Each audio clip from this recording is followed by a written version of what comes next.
This is Jeff Timberell, Director of the Southwest Florida Real Estate Investment Association. Here to talk about real-world real estate investing part 1. This is going to be the first video in a longer series of videos. This mirrors presentations we have been doing in the Southwest Florida RIA for the last 3 months. Disclosure, we're sharing our own experiences and knowledge with you. Please do your own due diligence before utilizing anything here. This is not to be construed as investment advice, and you should seek competent counsel before trying this at home. In the past 3 years, we've assisted and advised and had ownership interests in several private equity entities that employed over $14 million in capital in the Florida market, which gave us not only unique insight as to the amount of business we've done, it also gave us some great insight into how institutionalized investors employ capital. Number one key to being successful is to understand what you're there to do. In my opinion, this is the most important thing. There's so many people running around the world. There's a lot of people wanting to run around and try and do real estate investing. They take courses, they read books, they go to meetings, but they really don't know what they're there to do. They really haven't spent that critical time understanding what you're here to do, what's your mission, what's your goals. I mean, without having any goals, it's hard to achieve any goals, if that makes any sense. From our experience, the clearer the plan you have, you will be able to operate with a margin of safety. And that's the key word in this business, a margin of safety, because the ones that survive, last, and grow true wealth are the ones that don't make mistakes or make mistakes that you can recover from. Investing in real estate. Investment is the purchase of an asset or an item with the hope that it will generate income or appreciate in the future and be sold at a higher price. Keyword, the future for investing. So what does that mean? The act of committing capital to an endeavor with the expectation of obtaining an additional income and or profit. That's what investing is. Something I've learned over the years, it's kind of like a narrative. It's a why in the road when you're talking to somebody that's in real estate. Are they a trader or are they an investor? Investors buy and hold. They get a return from the assets they own. Traders wholesale. Traders fix and flip. Nothing wrong with it. I do it. I've done it in the past. I'm trying to do it again today. I'm doing a marketing campaign as we speak, looking for contracts to wholesale. With that said, it's two different narratives and even two different valuation processes, investor versus trader. You need to recognize the difference between the two. Basic questions for an investor. How much capital are you employing? What's your desired rate of return? When are you going to need this capital back? And then what's your risk tolerance? Those 4 questions are how you determine what you're there to do. Then we'll talk about capital. There's an opportunity cost of capital, and particularly when you're raising capital, which I've been part of some private equity raises, you really need to understand what other opportunities are out there for investors, because generally why would you buy a piece of real estate that pays you 2% a year with all the headaches associated with that, when you can, if you could at the same time own a CD at 5 with none of the headaches. Give you a chart on 10-year T-bills, talk about opportunity cost.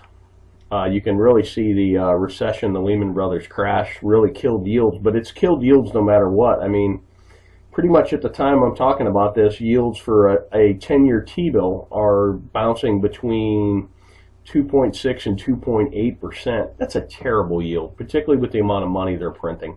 Then you go back 10 years, and this is why investment real estate has become so popular, because it's one of the few places you can get a yield.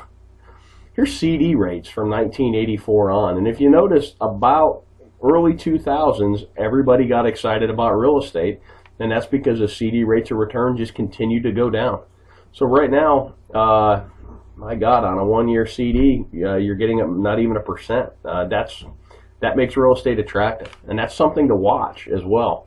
As CD rates and other rates on financial instruments go up, real estate may not appear as sexy, particularly to an investor who bought in the valley and bought right and has quite a bit of gain on the table. So opportunity costs in the real world. We already kind of talked about this. Most investors we know are looking for at least 6% a year. I know guys that are even looking for 15, and that's a cash on cash, not an internal rate of return. That would be a whole nother video that could be a whole day's worth, understanding the difference between the two. But what here I'm talking about is a yearly cash on cash return. And you got to be mindful of unrealistic expectations. I've seen people that have pitched 30% returns, and I've seen investors that are looking for 30% returns. And it's really hard to do. There's a lot of randomness and a lot of happenstance, and you're going to lose a lot more than you're going to win when you're dialing up those kind of deals. Unrealistic returns can lead to bad decision making because you seem to be chasing the golden goose instead of chasing a stable investment that pays you to own it. Let's talk about risk tolerance. These are two great quotes by Warren Buffett. And risk tolerance is really age dependent and your financial situation dependent as well. But here's a great quote. Look at the market fluctuations as your friend rather than your enemy. Profit from folly rather than participate in it. And that's most real estate investors. You're supposed to be a contrarian. I kind of put the world in, you're either a salmon or you're a lemming. You're either running with the crowd or you're running against the crowd. And here's another great one. The main danger is that the timid or beginning investor will enter the market at a time of extreme exuberance and then become disillusioned when the paper losses occur. The key is to not panic and do math-based risk assessments and then math-based evaluations and then sit down and decide what you're doing. You could have bought a home in Cape Coral, Florida at the height of the market at $320 and paid cash, held it all the way through the crash, and still got a better rate of return than CDs, and it's a terrible investment because your basis is so high. Or if you trade it out, you would literally be losing money. But it's sad but you actually would have outperformed the CD, and that's kind of a interesting thing. We did some case studies of people that had bought at the top and had they held and if they had mortgages, and I think that video is on our YouTube channel as well.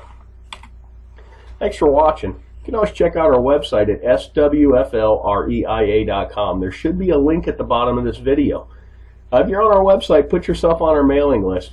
We send out a lot of foreclosure information. We send out our meeting notices, and we also from time to time send out information like this. I hope this information is useful to you, and make it a great day.